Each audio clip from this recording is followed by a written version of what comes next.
Hi,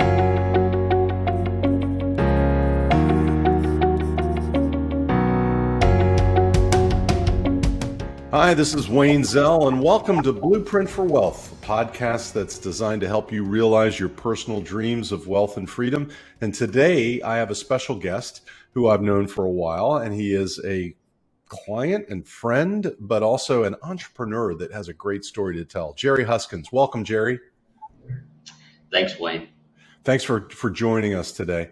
I'll give you a little bit of background on Jerry first, and then we'll dive right into his experience, which is quite significant.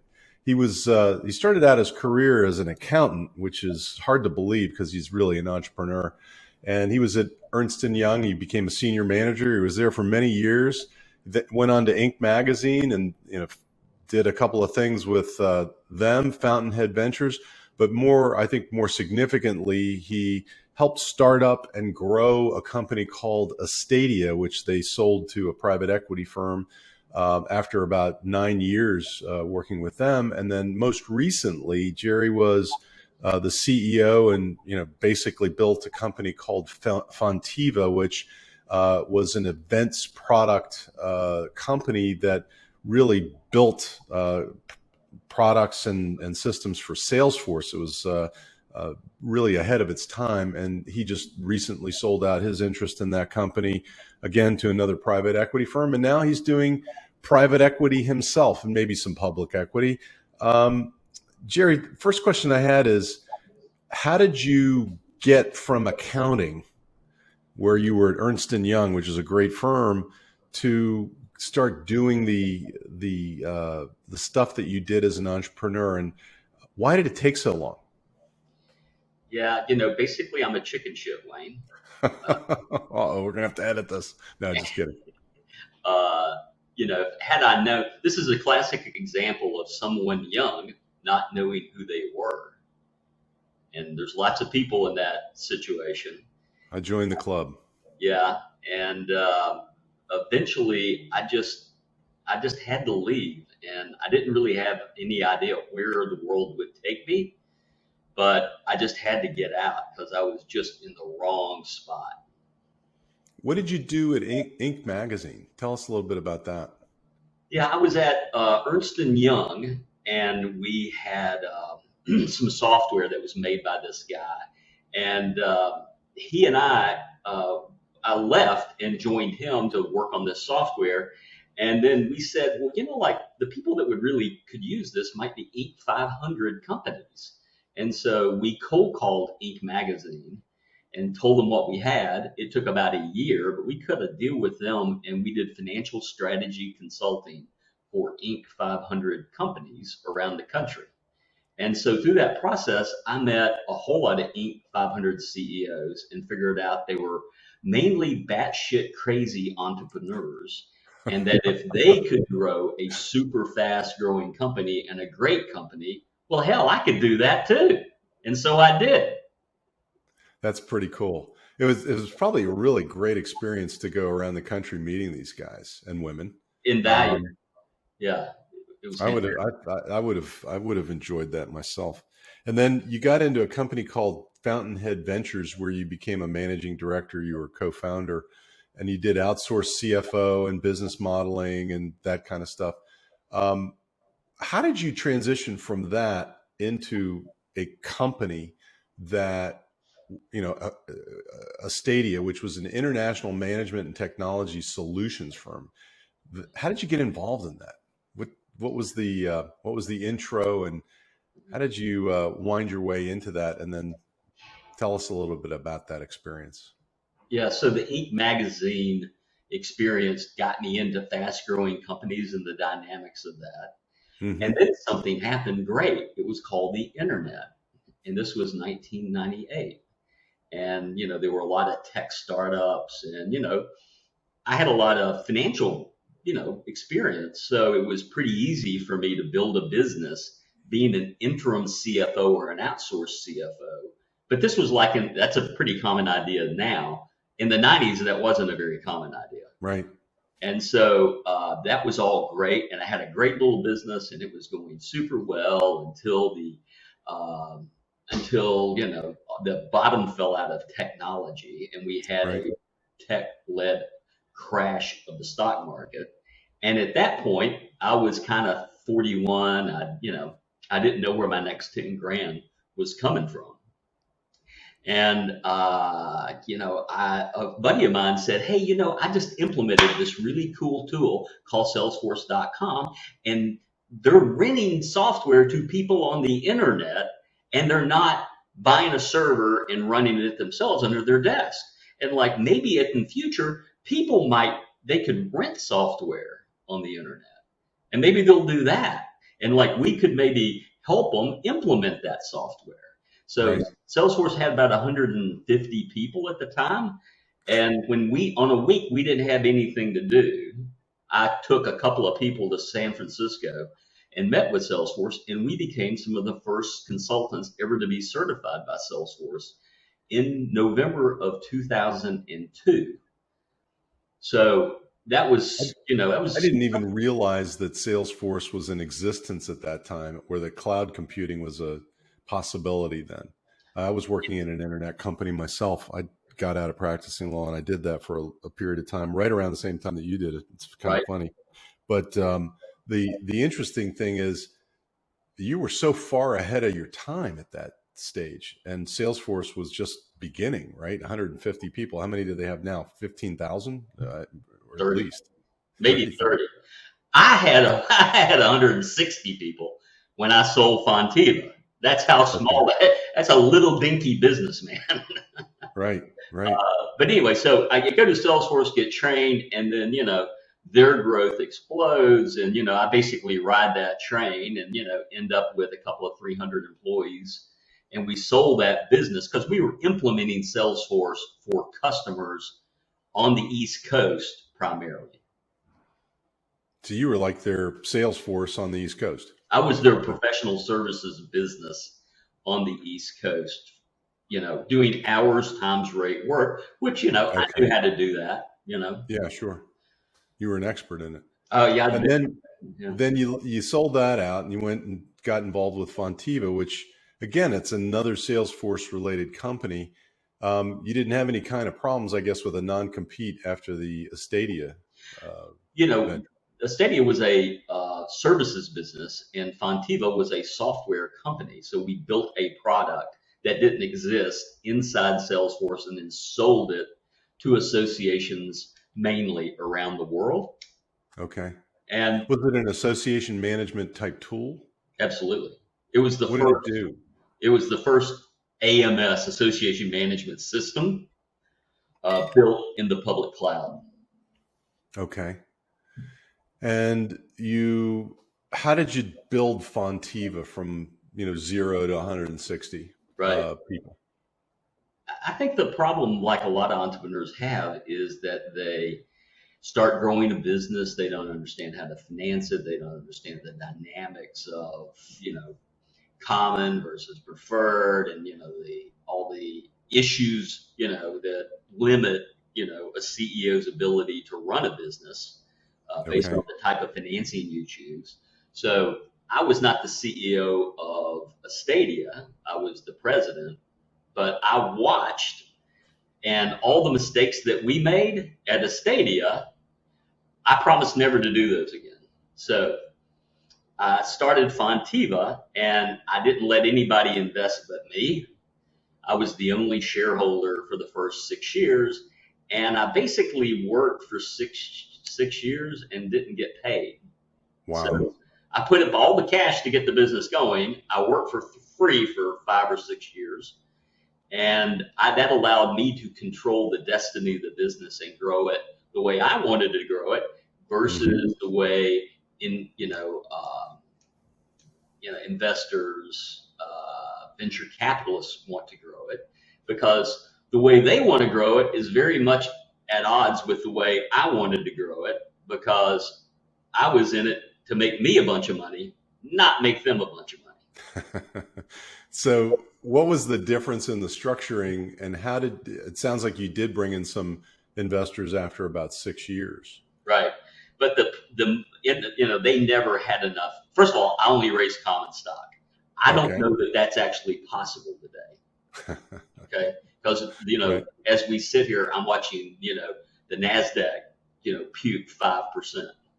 So there's a huge amount of wealth destruction going on today. And I'm not going to tell you that I can redo what I did at Fontiva, but there was a lot of things I did to make sure that I stayed in charge. We ran it the way I wanted to run it, and Right. I treated my investors who only got common shares really well. And being a being an accountant, like I was always wondered, like why did I do that early in my career? But as I was, growing Fontiva, it became clear that understanding finance at a very detailed level and be able to talk to people about what kind of steward I was of my money and their money made a big difference in how believable I was as a CEO. Um, and it just worked. That worked out really well for me. It's really unusual for a CEO to bring in outside investment and still retain control. And that's what you were able to do, which Absolutely. was, and I think you were smart. It was a huge sacrifice, though. Most people don't have that kind of risk tolerance, and yet you were able to do that. So hats Yeah. off to you on that. Yeah. Well, I always had the entrepreneur's backup plan B. It was called my Glock 9 millimeter. Oh, that's a terrible plan. That's not good planning, That, no, and you know that. that's actually good planning, actually. Oh, well, yeah, I I put it disagree. on. I As a put it on. planner, as a professional planner, I would disagree with that. But I put it all anyway, on the line, and it worked out for me. Uh, were you pointing it at other people? Hopefully, not at yourself. I no, mean, at myself. I'm talking about that's muzzle in the mouth. That plan. terrible, terrible, terrible, terrible, terrible, I didn't have terrible any plan. other choice. I mean, it's Well, either die or make it work. well, desperation and fear can definitely generate huge motivation. That it's not always the best, but it definitely generates huge motivation. And I so, don't recommend it for well, everybody. either it'll age anyone by 20 years easily. But Yeah, no, and I didn't. I had to have a success, Wayne. Like, I made a little bit of money at a stadium, but I mean, it just wasn't that big a deal, right? And I rolled the dice on Fontiva, and even through a pandemic, it worked. I do remember that talking to you during that time, and I think it's magnificent that you were able to exit successfully, so that you could start Spring City Capital. Tell us a little bit about what you're doing there. Like I never thought about like what would happen after Fontiva. Was always super concerned about survival. That was, I lived day to day at Fontiva for 11 years. And so when we sold and I got a big check, then I really didn't have another plan. And, I haven't wound down, like I think it's going to take about 2 years. I'm about a year and a half into it now, and I'm Okay. making progress, but I'm not done decompressing after 25 years as an entrepreneur because I shot up entrepreneurial heroin every day in that vein. Okay. And it's like getting off heroin is what it's like. Well, being an entrepreneur, and I assume that I'm one because I've started up my own firm twice now.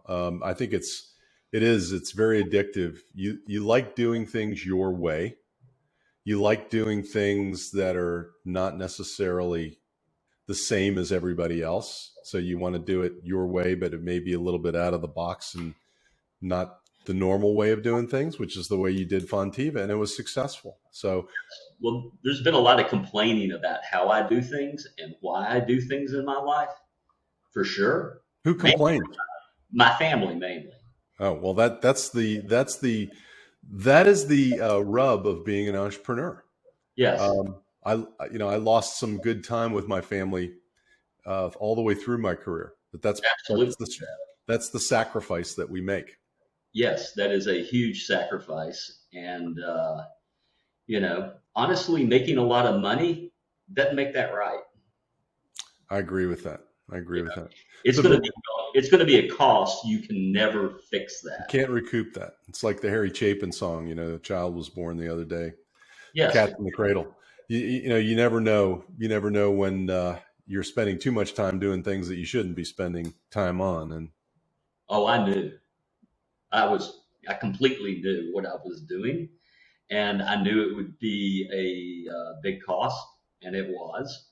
yeah, But the other side of that, though, is yeah, sure, I lost a lot of time with my family, but there was a whole lot of families who had nice Christmases and nice Hanukkahs, and they saved for retirement, and they bought diapers, and they supported their families in India. There's a lot of good shit that happened in the world because of the sacrifice I made over here. This stuff would never have happened had I not been willing to make that sacrifice. So I'm not saying I did the right thing or I did the wrong thing. I'm saying that something good did come out of it, even though I don't get to see that at Thanksgiving.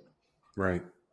The Spring City Capitol, though, I did want to focus a little bit about what you're doing now. It's a family office. You're taking investment dollars and putting it where? Because In the public. I'm really curious as to where people are putting money today, given what's going on in the world.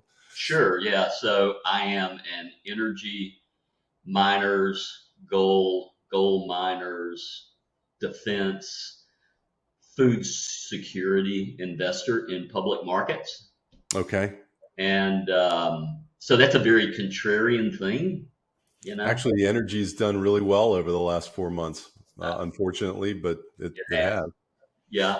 So there's the public side of it, and there's the private side. Like I really figured that I would personally fund sub debt deals, and I would do private equity myself. And honestly, I just don't care. It's not. I don't. I'm trying to avoid talking to people. I'm not trying to go out and find deals and work on deals and work on, be on the board and all that stuff. Like, I've already done that. I don't need to do that anymore. So I have dedicated the vast majority of my time to public markets. And public markets, like I'm super handicapped because I wasn't a trader at Goldman. It's hard. It's really hard. But I'm paying my dues. I'm learning. I think everybody is, even the people at Goldman, particularly them. I think there's a lot of adjustment in the market going on right now. It's a little bit scary. Inflation and the war in Europe and Ukraine, all of these things are a bit scary, and it's causing an adjustment worldwide that people never can expect. And so you're not alone. The way you describe yourself in your resume was really interesting. You said, "I'm a shareholder, not a stakeholder capitalist. I'm an Right. anti-socialist and anti-communist, and my pronouns are jobs, profits, and prosperity." Tell me a little bit about what that means. Where are you coming from? Yeah, that's basically me giving the finger to the youth revolutionary movement known as woke progressives. Mm-hmm. So, and Mark Bidioff is super, I mean, he's always talked about stakeholders and like yeah, it's the shareholder that put up the money. Okay. And I'm a bit of a closeted economist, and I've always been a Milton Friedman. Uh, I've always enjoyed Milton Friedman's work. And, capitalism works because it has a sole focus. If you have a business that has stakeholders, well, there's the community and there's everybody, okay? You don't know Yep. what to do, okay? It's super confusing.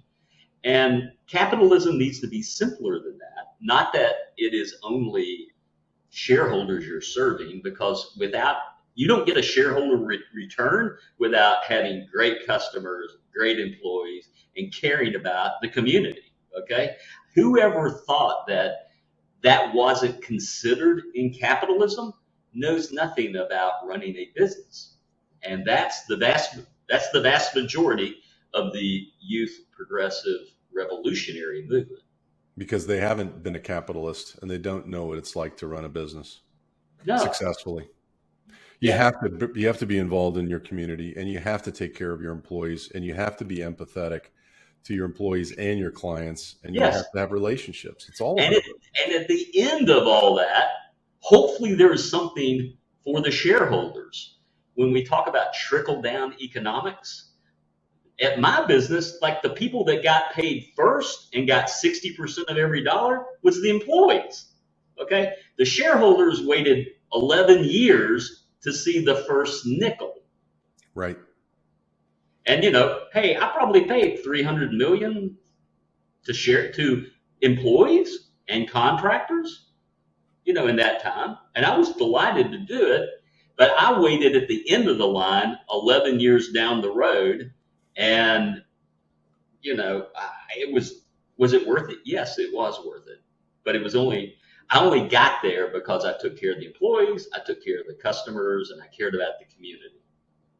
Absolutely. I like that. I like the way that you cast that. Um, Interestingly, you're talking to us from Puerto Rico, and you've actually become a Puerto Rican resident.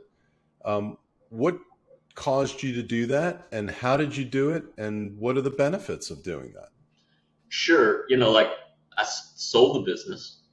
I just made my estimated tax payment to the government. Um, and that was more money than the government's seen out of anybody in my family since the creation of the income tax. Okay.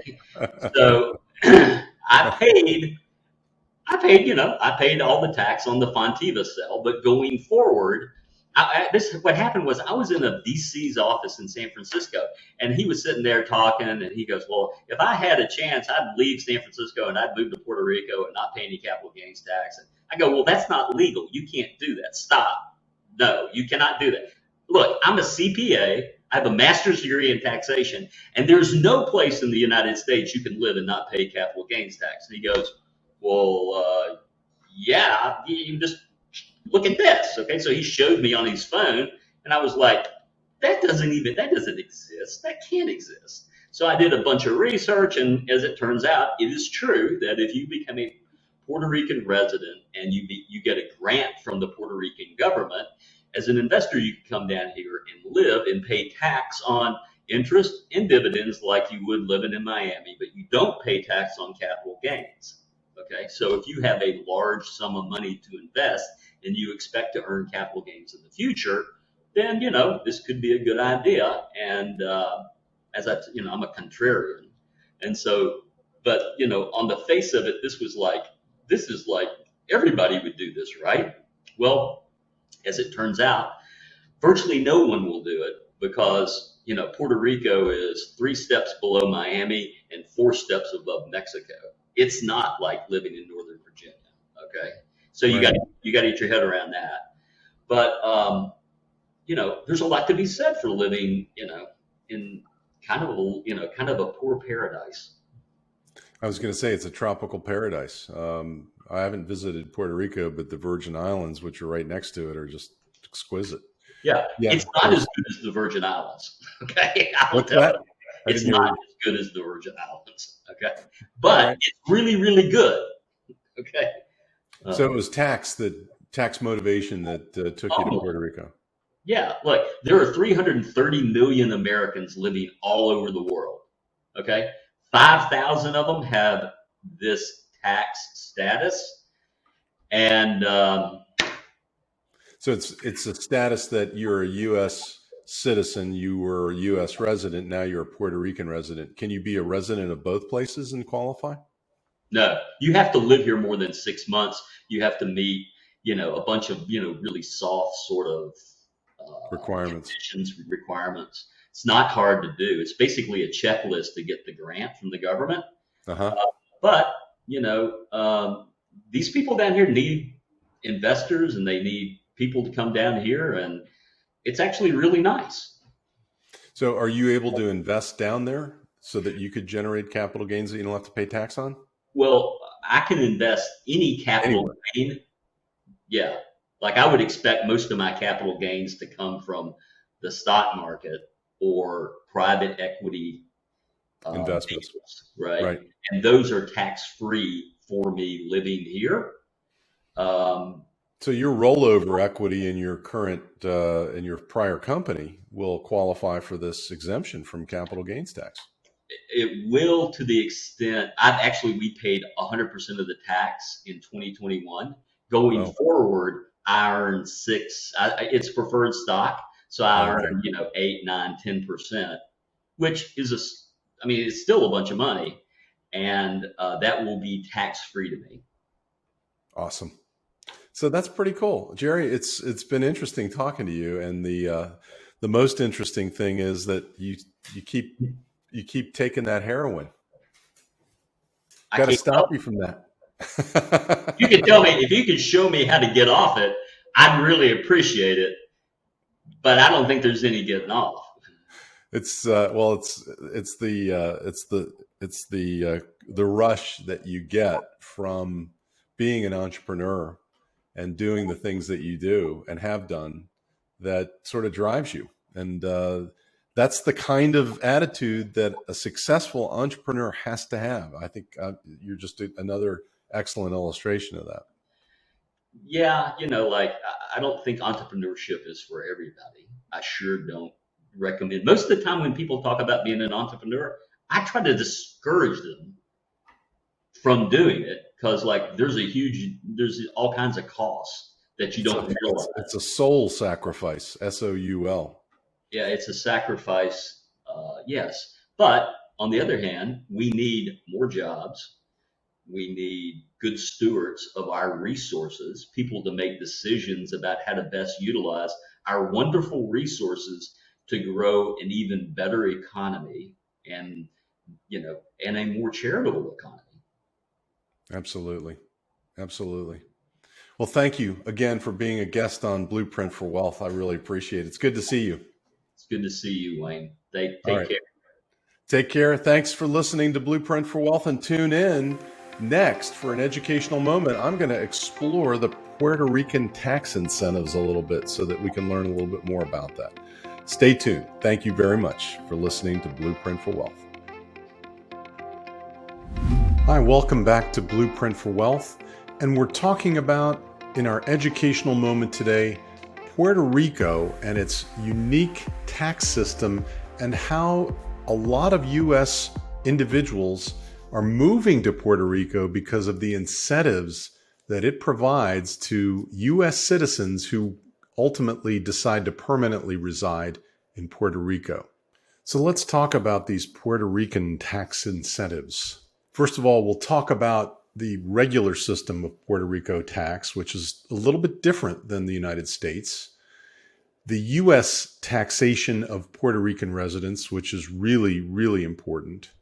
Incentives that the Puerto Rican authorities are offering to U.S. citizens who reside in Puerto Rico, and the estate and gift tax issues that may still result from a U.S. resident, a U.S. citizen residing in Puerto Rico. Puerto Rico taxes individuals at rates from 0 to 33%, and then they charge a 5% surcharge on income in excess of $500,000. They also impose something like the alternative minimum tax known as the alternative basic tax. And this is for their standard residents of Puerto Rico. Now, if you were born in Puerto Rico, you're considered a U.S. citizen. So keep that in the back of your mind. U.S. taxation of Puerto Rican income is a little bit different. U.S. citizens are normally taxed on their worldwide income, whether they live in Puerto Rico or Israel or Romania or wherever. But there are treaties with certain foreign countries, and with Puerto Rico, there's a specific statute that deals with the ability to avoid income tax if you satisfy 3 tests of residency. Section 933 of the Internal Revenue Code says if you reside in Puerto Rico, then you are exempt from U.S. income taxation. It doesn't mean you're exempt from Puerto Rican taxation, but we'll talk about the incentives in a second. So what is a resident for purposes of Puerto Rico tax? The residency requirement has 3 parts. 1, you have to physically reside in Puerto Rico for at least 183 days in any taxable year or calendar year. Number 2, You cannot maintain a tax home outside of Puerto Rico during the year. And number three, the individual does not have a closer connection to the US or any other foreign country other than Puerto Rico. These last two tests have been litigated in the courts, and it's not easy to establish the closer connection test to meet it. For example, if your family does not live in Puerto Rico but still resides in the United States, you're going to lose on the closer connection test. If you have major property ownership in the United States and you haven't divested yourself of your primary residence in the US, you're going to have a hard time establishing a tax home outside of or in Puerto Rico that meets the tax home test, and you're probably going to fail the closer connection test. But there are a lot of factors that go into this, and suffice it to say, you can't do this lightly. You will need a tax attorney to advise you on this. The Puerto Rican government says if you become a Puerto Rican resident and you satisfy these U.S. tests, not only can you escape U.S. income taxation, but if you meet the tests in Puerto Rico, you can minimize your exposure to Puerto Rican tax. So it's caused a lot of folks, including some of my clients, to actually pick up and move to Puerto Rico full time. They've sold their house in the United States. They don't maintain any residence in the US any longer. And they have purchased property in Puerto Rico and they live there full time. Now, in order to qualify under these incentives, number one, you can't have been a Puerto Rican resident between January 17th, 2006 and January 17th, 2012, which was when the initial incentives were introduced.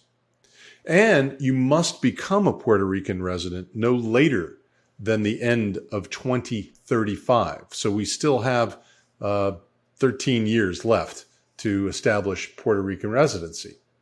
You have to acquire property that will become your principal residence in Puerto Rico within 2 years of the issuance of a decree by the authority that must issue a decree to you in order to qualify for these incentives. And you have to donate $10,000 to a Puerto Rican nonprofit during the term of the decree. So again, there's a formal process that you have to pursue in order to qualify for these incentives. And you file an application, you get a decree issued by the authority in Puerto Rico, and if you qualify, they will allow you to qualify for the following incentives. Before January 1st of 2036, you can get a 100% income tax exemption on all dividends, interest, and net long-term capital gains that result from the increase in value of securities and any other assets after you become a Puerto Rican resident. 100% exemption. So if you're truly a Puerto Rican resident and you've satisfied the 3 U.S. tests, you not only avoid U.S. income tax, you can escape Puerto Rican income tax on all of your income. That's huge. And next, you can get a reduced 5% income tax on net long-term capital gains. You held an asset more than 12 months, resulting from the increase in value in securities and other assets that you held prior to becoming a Puerto Rican resident, but it was realized, meaning you sold it, after 10 years of becoming a Puerto Rican resident. If you want to know more about these incentives in Puerto Rico, I'd love to help you. We've helped some of our clients understand them better. Give us a call at 571-203-9355, or just send us an email and visit our website, which has all our email information at zelllaw.com. I'm Wayne Zell. You've been listening to an educational moment on Blueprint for Wealth, and we hope this helps you realize your personal dreams of wealth and freedom. And we hope that you dial in next time for a special guest and special topic on Blueprint for Wealth. Have a great week.